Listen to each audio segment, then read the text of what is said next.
Hello and welcome to my channel. Today is March 4th and I'm going to be doing the week ahead forecast for March 8th through the 12th. But before I get into that, just a couple of things. We're finally starting to get on track schedule-wise, which is why this is going to be not a full week ahead. It's going to be like a little mini week ahead or half a week or whatever. So that way my editor and I and like our actual like work schedules can get a little bit better into sync. And then a couple other things of note.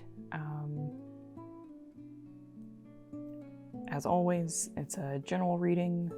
It may or may not resonate with you. To be perfectly honest, I may or may not be the reader for you. There's a lot of great readers out there. If you want, I can recommend a few readers I really enjoy. I can link their stuff down below. That's if it interests you. And then the other thing is, whenever I record these, I don't know what's going to come out, and I don't know what the title is going to be, so if the title brought you in, it's probably for you.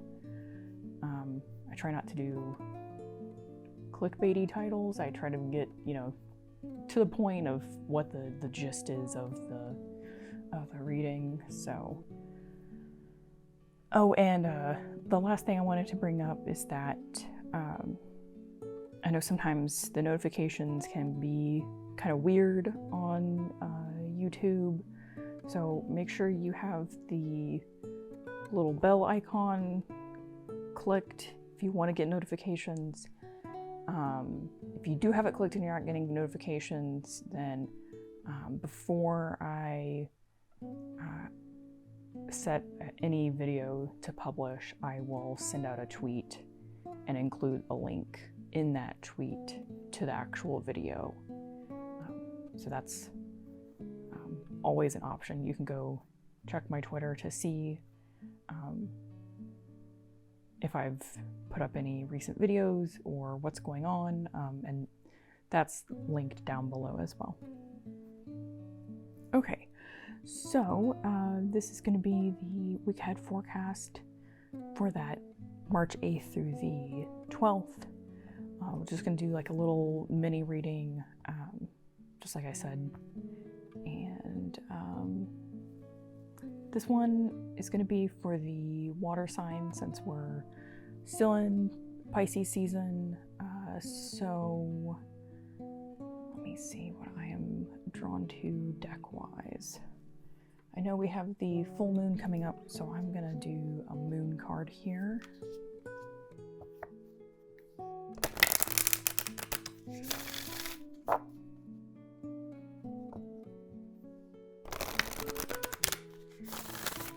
If I did not mention it, water signs are Pisces, Cancer, Scorpio. I know a lot of people watch for specific things in their chart, but it could be for whatever reason, or you could have it not in your chart and just be drawn to it. We're all interconnected, so it may be something for future you, it may be something for past you, it could be for something that someone you know is going through and you're understanding now what's going on in their life. I feel like one more.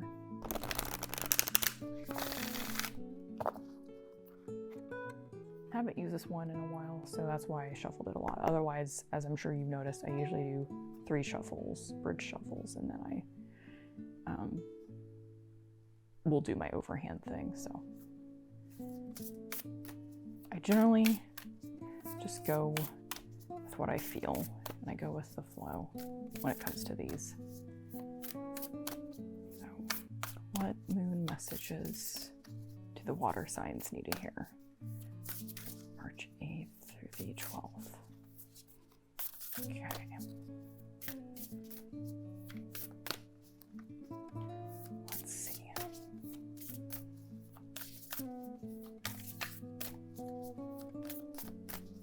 been shuffling for a while now, so I might switch to the other way, because sometimes, I don't know what it is about this deck and the other deck. The two Moonology decks, they're kind of, sometimes they don't want to do the jumpers. It's interesting. Okay, I'm gonna do the other trick I do. I feel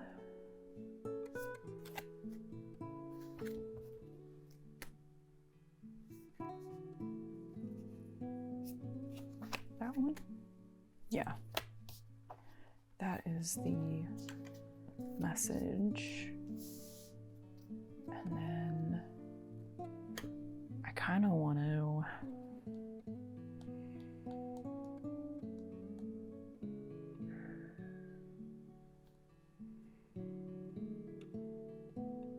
feel very drawn for this deck for the actual tarot reading, and then we'll do that last.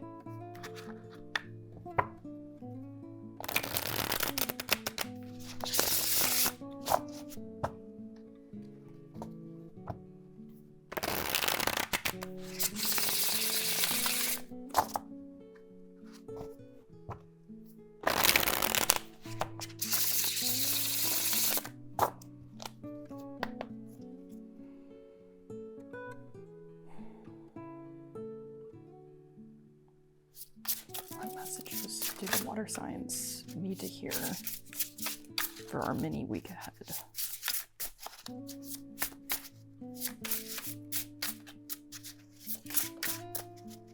That feels very definitive, as does that. I was about to say one more, and I think one did come out. Goodness, there's a lot going on underneath. It looks. I just remembered, in reviewing my recordings and all the uploads and all of that, whenever I do that deep breath, it's usually because it's my way of going inward and going back to my kind of meditative space, so that way I can pull the cards and shuffle them and draw upon it. I know sometimes it can be kind of loud, but it's because I can be kind of a loud breather. I try to be very quiet. So that was the first card that came out, and then we had this one, and then we had this one. The ones that flipped but didn't come out, it's the kind of looming underneath the surface energy. We have the Ace of Swords, it's a Sword of Truth. We have the Sun, the Four of Wands reversed, the Knight of Wands, the Hierophant reverse, Death reversed, and just a lot. It's interesting that those two are so close together, and then you have these kind of all grouped together.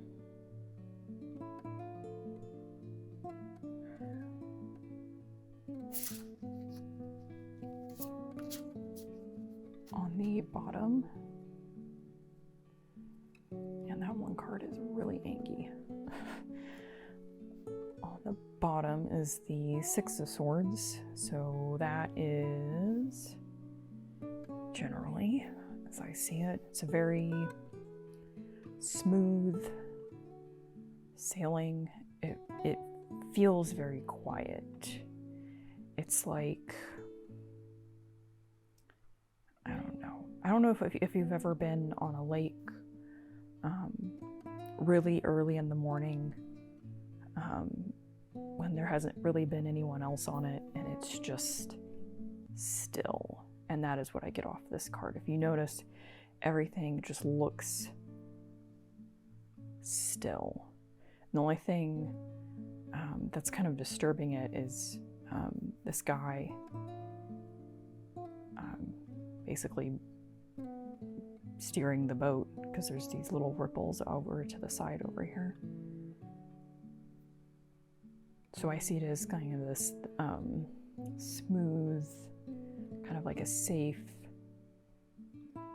journey.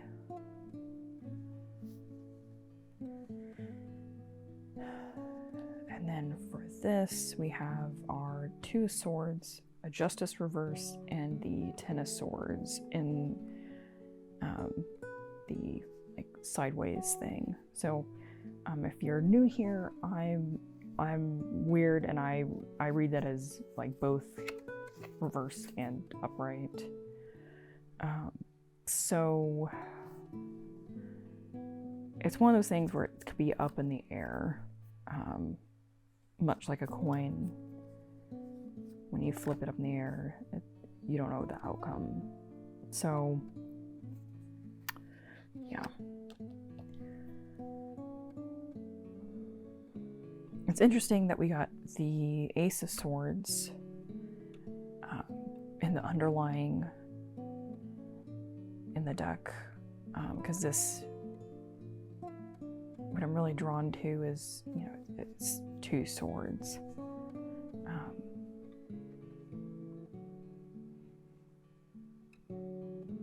The other thing I'm drawn to is how these 2 cards are almost, if you look at the background, the color background, they're almost the same. Blue and then gray. But the main difference is that, you know, this water is fairly undisturbed. It's very still. That water in this background, you could tell that those are waves off in the distance, and there's islands and whatnot.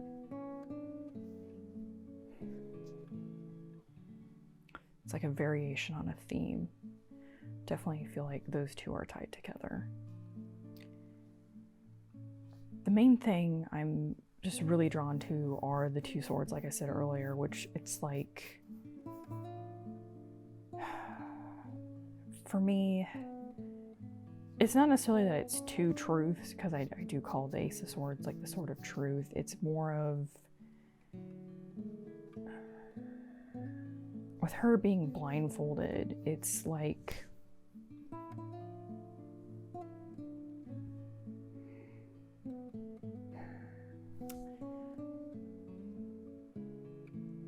she's guarded. She's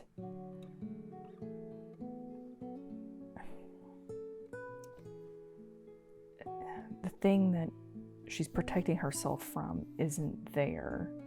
And if she took off the blindfold, she would see that. But because she's blindfolded, she has her guard up.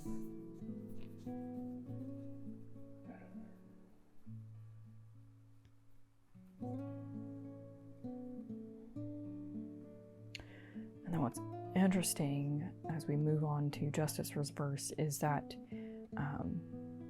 this person has the sword as well, but also the scales.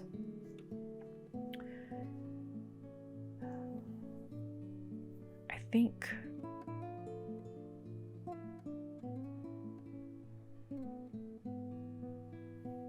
on this one, like, all I'm drawn to is that sword and the scales, and just how out of balance it is, with it being reversed.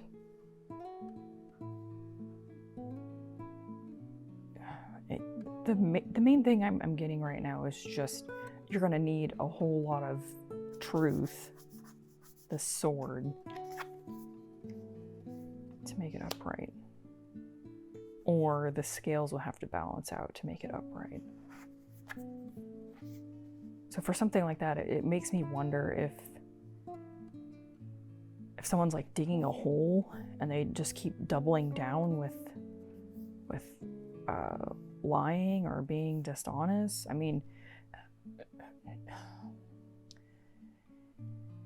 not to like poo-poo that, but there's a lot that hold on, I'm trying to think how to explain. It's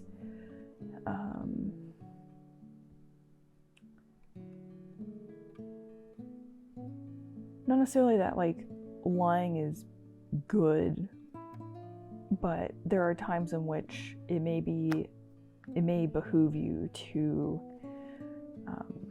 not tell the whole truth, and not necessarily that you need like trickle truth, but like, you know how like they say like no is a complete sentence. Sometimes it's certain things are better left unsaid. That might be what's going on, of like, you know,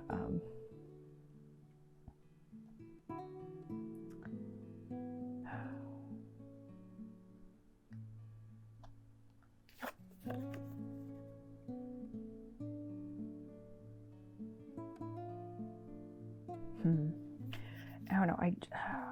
As someone that just values so much honesty, it's hard to convey all the times in which it's, you know, more effective to not tell like the whole truth, or it's, you know, situationally it may make more sense to not tell everything. Like a very innocent example would be, you wouldn't, like, say you're trying to host a surprise party and you're trying to get the person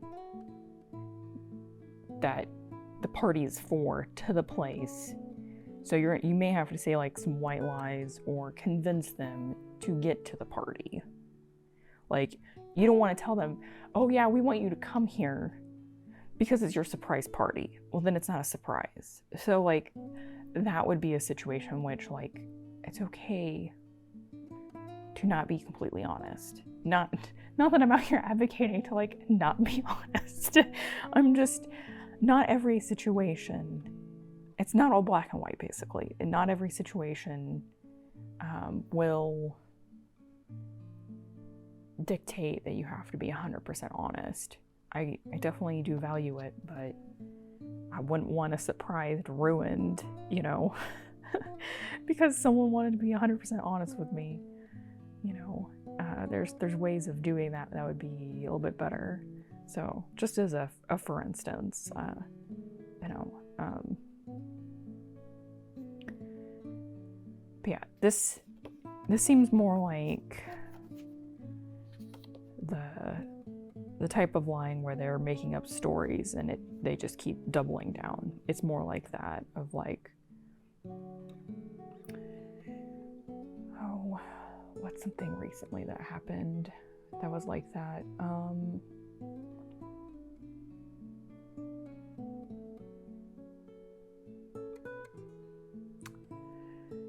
Well, where I live, sometimes people will try to give off this,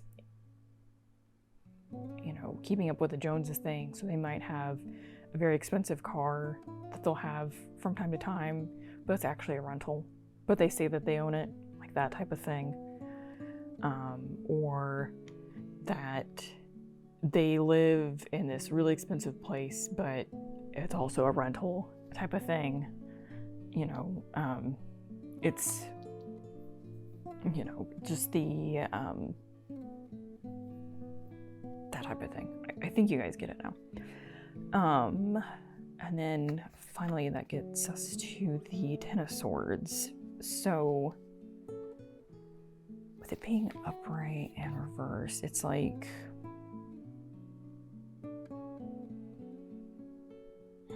I think it all depends on who is the lying person that will then, you know, come to justice.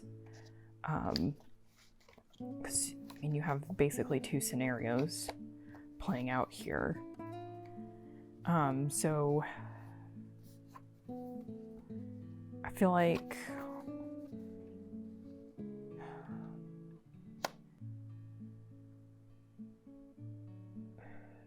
this person, it's like at their end. You know, you've gone through the struggle, you know, it's done. You went through it all, you've ripped off the Band-Aid.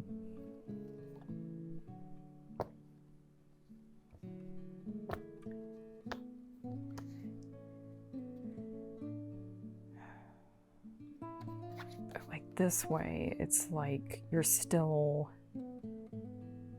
going through it. It could be someone else. So with this way, it's almost like they're twisting the sword further in.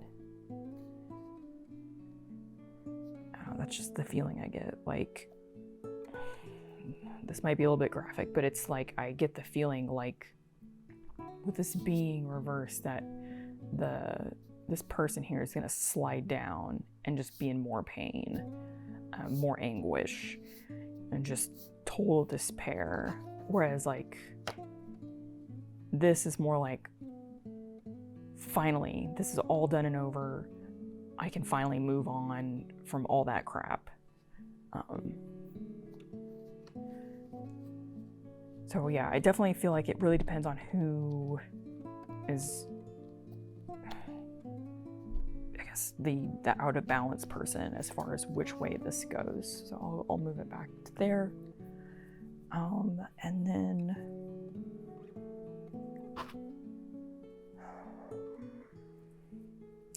it's so interesting that it's all mainly swords.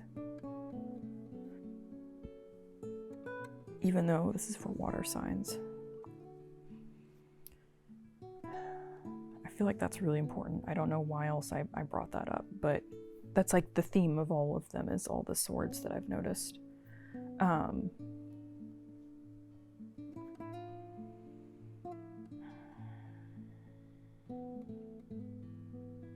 definitely feel like with this card, like you will know what you need to do.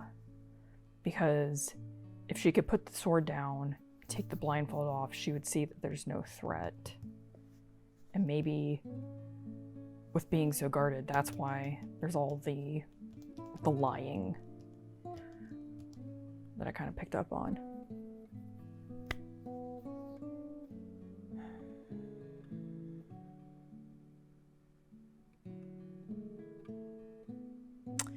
I don't really feel like I need to clarify, so let's go ahead and reveal your moon card. Oh my god.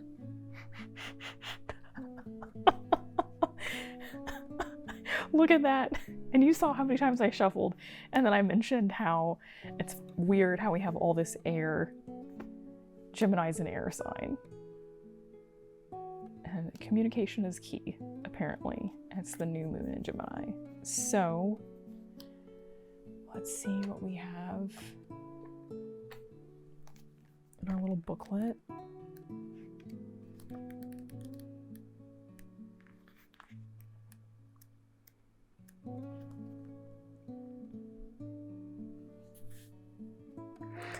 Oh man, I am laughing. Laughing on the inside. And I'm sure you can kind of hear in my voice now that I've kind of been chuckling. Okay. New moon in Gemini. Communication is key. A successful relationship usually comes down to one thing: communication. And the new moon in Gemini card is all about the start of a new cycle for communicating with the person at the center of your question. Talking things through is the answer to whatever it is you're asking about. If you can't talk to that person, you can journal about it to yourself. Emails, texts, and all other forms of communication will also help you now. If the issue you're asking about concerns a sibling or neighbor, there's a new start coming, a time to wipe the slate clean and start over. This card could also suggest you've been too frivolous lately and need to get grounded again. But most importantly, drawing this card emphasizes the need to communicate.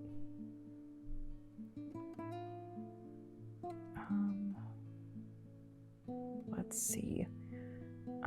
It says, there's a couple other things here that I feel that I should read off.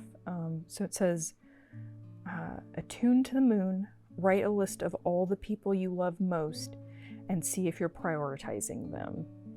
And then additional meanings for this card are time to tell someone how you feel, don't be all in your head and not in your heart, someone is flirting with you, and read more books.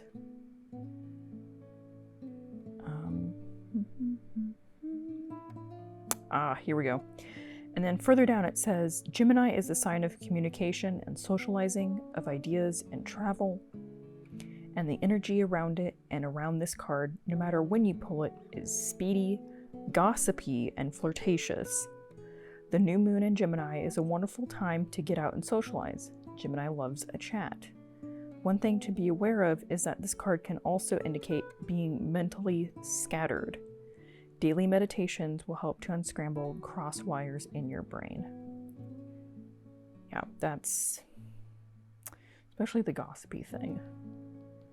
That definitely fits with what I was saying with the lying I was picking up on.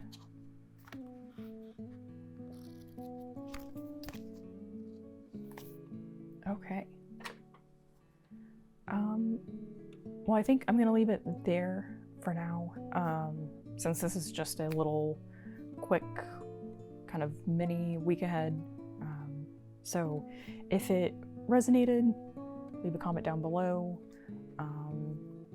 If you liked it, like it, you know, all that good stuff. And as always, I appreciate all the watches, the subscribers, all the likes,